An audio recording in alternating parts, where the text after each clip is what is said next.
Наскоро завършихме един интересен проект, в който трябваше да направим цялостен интериорен дизайн и да обзаведем 11 апартамента.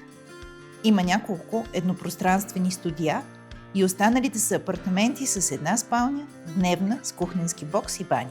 Първото нещо, което трябва да се реши в интериорния проект, е функционалното разпределение.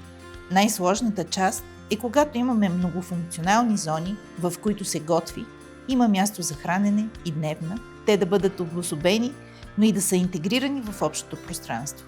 Да се комбинират умело материалите, с които да се оформят различните функционални зони. Да се изберат вратите и настилките, които да кореспондират добре с избраните материали. Накрая, но не по важност, изборът на цветове за стените трябва да събере всички материали в подходяща среда и да създаде добър фон на всяка зона в жилището.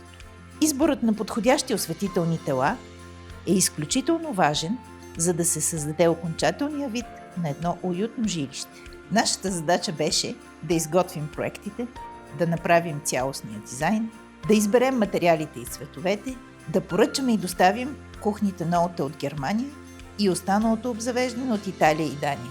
Нашите монтажни екипи да монтират цялото обзавеждане и накрая да закачим завесите.